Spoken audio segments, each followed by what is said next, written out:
Welcome to Pharm Doc Academy. आज हम discussion करने वाले हैं एक बड़े इम्पॉर्टेंट से टॉपिक के बारे में जो आज के डे टू डे लाइफ में एक बहुत बड़ा इम्पॉर्टेंट रोल प्ले करता है, and that topic is known as atherosclerosis.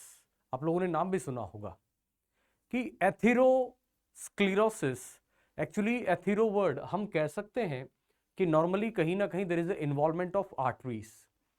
आप जानते हैं हमारे शरीर के अंदर हमारा वेस्कुलर सिस्टम हमारी बॉडी की सेल्स को ऑक्सीनेटेड ब्लड देता है और बदले में डीऑक्सीनेटेड ब्लड लेकर के आता है। तो आर्टरी एक बड़ा इंपॉर्टेंट रोल प्ले करती है किसी भी बॉडी की सेल या टिश्यू को ब्लड सप्लाई करने में।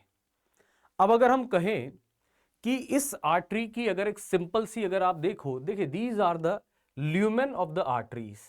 ल्यूमेन शब्द का सिंपल सा मतलब है, ल्यूमेन का मतलब ये जो एरिया है इस एरिया के अंदर आपका ब्लड फ्लो करता है। This is the area where actually the blood flows. और जैसी बॉडी की डिमांड होती है, क्योंकि आप जानते हैं कि फिजिकल एक्टिविटीज जब जब हम करते हैं तो बॉडी की डिमांड के अंदर वेरिएशंस आता है, बॉडी की डिमांड के अंदर चेंजेस आता है। उस अकॉर्डिंग हार्ट ब्लड को पंप करता है और इस आर्टरी के जरिए ब्लड सप्लाई होती है।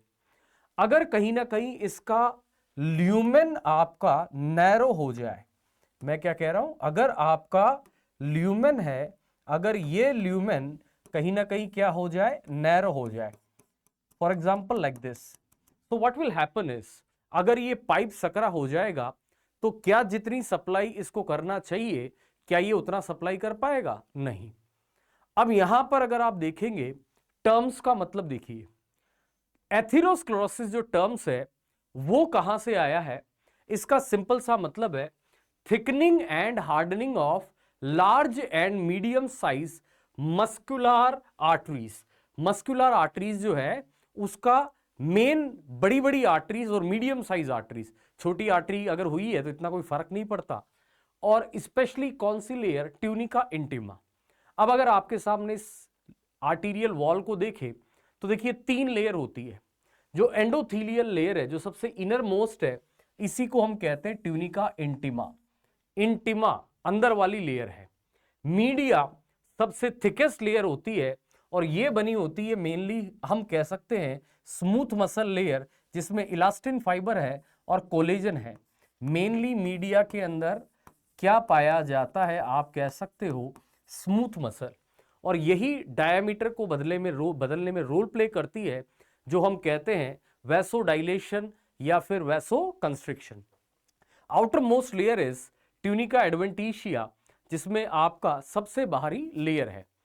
अब ये जो एथेरोस्क्लेरोसिस अगर आपका होता है तो ये बहुत बड़ा इंपैक्ट डालता है हमारे डे टू डे लाइफस्टाइल के ऊपर और हमारी बॉडी की नॉर्मल फंक्शनिंग के ऊपर। जैसे अगर इस एथेरोस्क्लेरोसिस की बात करें तो इसमें होता क्या है, इसमें बनती है बच्चों, आप लोगों ने नाम सुना होगा फाइब्रोफैटी प्लैक्स। फैटी शब्द कहीं ना कहीं लिपिड से जुड़ा हुआ है और इस प्लेक्स को हम एथीरोमा भी कहते हैं। अब ये एथीरोमा आखिरकार है क्या? 2 वर्ड आपके यहां आते हैं। एथीरो शब्द का मतलब होता है पोरिडेज। पोरिडेज का मतलब soft lipid rich material in centre of atheroma. ये देखिए, ये एथेरोमा के बीचों बीच आपका जो सॉफ्ट मटेरियल है। अगर मैं सीधी सादी भाषा में कहूं यार, पोरिडेज का मतलब होता है दलिया। दलिया आप जानते हो ना कि उसमें ग्रेन्यूल्स होते हैं और बिल्कुल सॉफ्ट सा होता है, और उसके अंदर अगर आपने घी डाल दिया तो लिपिड भी क्या हो जाता है, रिच हो जाता है। तो ये सॉफ्ट लिपिड रिच मटेरियल जो है इसे हम क्या कहते हैं, एथीरो।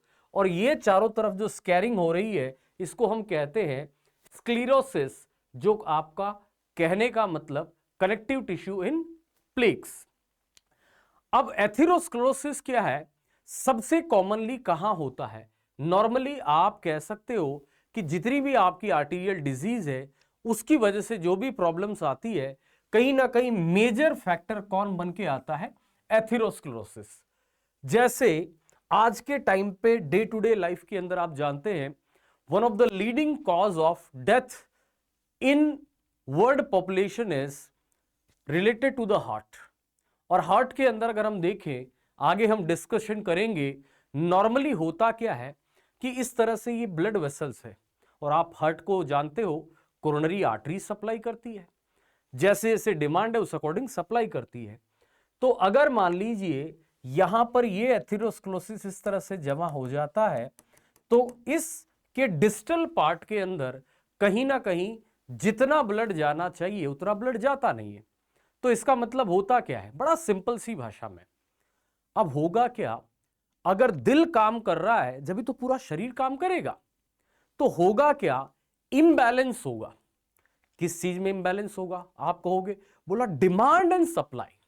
बोला समझ में कैसे, कि जैसे फॉर एग्जांपल अगर आप नॉर्मल हार्ट रेट की बात करें तो 72 है, और एक बार में 70 ml ब्लड पंप करता है, आप जानते हो ना। तो रेस्टिंग टाइम में आपका हार्ट 5 लीटर ब्लड पंप करता है। लेकिन अगर आप कोई फिजिकल एक्टिविटी करने लग गए, फॉर एग्जाम्पल अगर मैं अचानक से दौड़ने लग गया, कोई गेम्स में पार्टिसिपेट कर रहा हूं, तो मेरे बॉडी की ऑक्सीजन की डिमांड बढ़ेगी, न्यूट्रिएंट की डिमांड बढ़ेगी। इसको पूरा करने के लिए मेरा हार्ट और जोर से काम करना चाहिए। लेकिन प्रॉब्लम यह है कि हार्ट जब काम करे जब हार्ट को खुद को प्रॉपर सप्लाई मिले। तो इस प्लेक्स की वजह से आपके हार्ट को ब्लड सप्लाई नहीं मिल पाती। तो कहीं ना कहीं हम आगे पढ़ेंगे कोरोनरी आर्टरी डिजीज, तो ये आगे जाकर के इसकी वजह से एंजाइना, चेस्ट पेन, या फिर क्या होता है मायोकार्डियल इन्फार्क्शन। किसकी वजह से, मेन रीजन यहां भी क्या आया, एथेरोस्क्लेरोसिस। आगे चलिए आप, हार्ट साथ साथ एक और इंपॉर्टेंट ऑर्गन हमारी बॉडी का जिसे हम कहते हैं ब्रेन। अब ब्रेन के अंदर भी अगर मान लीजिए इस तरह से कोई ब्लड वेसल्स में ब्लॉकेज हो जाए, तो इस वजह से हम इसको कहते हैं TIA, ट्रांजिएंट इश्चेमिक अटैक। अगर ब्रेन आपका ऐसा टिश्यू है जो सबसे कम समय तक हाइपोक्सिया बर्दाश्त कर पाता है, अगर यहां पर कोई ब्लड वेसल इन्वॉल्व हो गई तो आपके ब्रेन के टिश्यू को हाइपोक्सिया होगा, और उसकी वजह से अलग अलग आगे जाकर के आप कह सकते हो कि स्ट्रोक डेवलप हो सकता है। Symptoms depends upon which area is involve, so letter on will discuss about that. इसके साथ पेरिफेरल आर्टीरियल डिजीज। पेरिफेरल का मतलब क्या होता है, आपके बॉडी के अलग अलग हिस्सों में। अब यहां पर भी क्या है, अगर ये प्लेक्स बन जाता है तो सिंपल सी चीज है, बड़ा सिंपल सा कंसेप्ट है इसका, कि इसके डिस्टल पार्ट के अंदर कहीं ना कहीं ब्लड सप्लाई अफेक्टेड होगी। और जब ब्लड सप्लाई अफेक्टेड होगी, कहां पर हो सकता है, हाथ में हो जाए या फिर कहां हो जाए, पैर के अंदर हो जाए। तो आप जानते हैं अगर हाथ और पैर की ब्लड सप्लाई अफेक्टेड होगी तो होगा क्या, नॉर्मली फॉर एग्जांपल जैसे आप दौड़ रहे हो, फिजिकल एक्टिविटी कर रहे हो, तो लेग्स में क्रैम्प आना, पेन होना, झंझनाहट होना, पैर का ठंडा पड़ना, आगे पढ़ेंगे अपन, ये सारी चीजें हमें देखने को मिलती है। इनका भी मेनली क्या कारण है, प्लेक्स या फिर कहा जाए एथेरोस्क्लेरोसिस। अब ये एथेरोस्क्लेरोसिस अगर आपके हो रहा है तो कहीं ना कहीं होने के पीछे कोई ना कोई कारण है, कि बॉडी के अंदर ऐसे कौन से फैक्टर्स हैं जो इनके लिए जिम्मेदार हैं, जिनको हम कहते हैं मेजर रिस्क फैक्टर।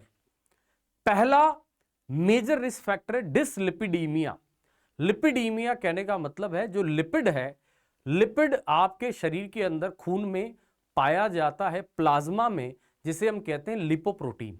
क्या कहते हैं, लिपोप्रोटीन। और इन लिपोप्रोटीन को मेनली कौन बनाता है, लिवर। अगर इनके कॉन्सेंट्रेशन में इंबैलेंस हो जाए तो आप जानते हैं एथेरोमा जो एथेरोस्क्लेरोसिस में बना, उसके अंदर मेन रोल ही लिपिड का है। तो यहां पर एक चीज याद रखिएगा, सबसे पहले लाइपोप्रोटीन कौन कौन से होते हैं, कौन से खराब है, कौन से अच्छे हैं, इन ब्रीफ विल अंडरस्टैंड। पहला आता है HDL, हाई डेंसिटी लाइपोप्रोटीन। आप लोगों ने नाम सुन रखा होगा, गुड कोलेस्ट्रॉल। जितनी ज्यादा इसकी लेवल होगी उतना अच्छा है, 50 mg पर डेसीलीटर से ज्यादा होना चाहिए। अब आप कहोगे, बोला सर ये अच्छा कोलेस्ट्रॉल क्यों है? अच्छा कोलेस्ट्रॉल इसलिए है, बड़ा सिंपल सा है, कि आपके बॉडी के कहीं पर भी किसी भी टिश्यू के अंदर अगर कोलेस्ट्रॉल है तो उसको ये कहां तक लेके आता है, आपके लिवर तक, और फिर लिवर से बाइल के जरिए शरीर के कहा निकल जाता है, बाहर। कहने का मतलब एक्सेस कोलेस्ट्रॉल को शरीर से बाहर निकाल रहा है, तो एथेरोस्क्लेरोसिस का खतरा क्या करता है, कम करता है। खराब कौन सा है, LDL, low density lipoprotein. Atheroma में मेनली यही जमा होता है, तो 100 mg से कम होना चाहिए।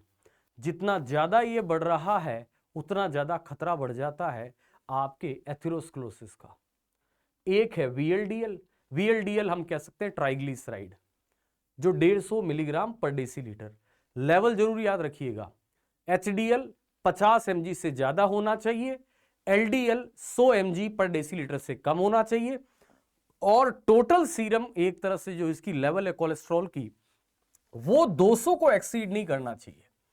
अगर 200 से 240 है, जो लिपिड का प्रोफाइल टेस्ट कराते हो, तो बॉर्डरलाइन हाई। इनको डाइट मॉडिफिकेशंस की आवश्यकता होती है, थोड़ा बहुत लाइफस्टाइल में चेंजेस करेंगे तो ये they can come back to the normal. अगर 260 से ज्यादा हो जाता है तो यहां पर रिस्क बढ़ जाता है किस चीज का, आईएचडी बोले तो ischaemic heart disease, specially ischaemic heart disease का रिस्क 3 गुना बढ़ जाता है अगर ये 260 के क्या है, ऊपर है। अगला रिस्क फैक्टर हाइपरटेंशन। आप जानते हैं ब्लड प्रेशर बढ़ जाना। Normally blood pressure 120/80, this is systolic, this is diastolic. अब साहब नॉर्मली हमारा हार्ट एक प्रेशर मेंटेन करता है जो जरूरी है आपके ब्लड के सर्कुलेशन के लिए, और इसी प्रेशर की अगर हम सिंपल सी भाषा में बात करें, अगर कोई ब्लड वेसल है तो ये जो ब्लड होता है ये आर्टरी की वॉल के ऊपर दीवारों पे क्या डालता है, दबाव डालता है। सिस्टोल कहने का मतलब जब पंप कर रहा है, डायस्टोल मतलब जब रिलैक्स कर रहा है। अगर सिस्टोलिक बीपी जो है ये 120 से बढ़कर के कहां तक चला जाए, 160 तक, या डायस्टोलिक कितने के ऊपर चला जाए, 95 के ऊपर। अब जब इतना ज्यादा आपका ब्लड प्रेशर रहेगा तो इसके ऊपर लोड भी ज्यादा पड़ेगा, इंजरी होने का चांसेस बढ़ जाएगा। तो ये आप कह सकते हो कि अगर बीपी 160 से ज्यादा है, बीपी को इसीलिए कभी हल्के में ना लीजिए, तो ये 5 गुना बड़ा रिस्क फैक्टर होता है किसके अंदर, इश्केमिक हार्ट डिजीज के अंदर।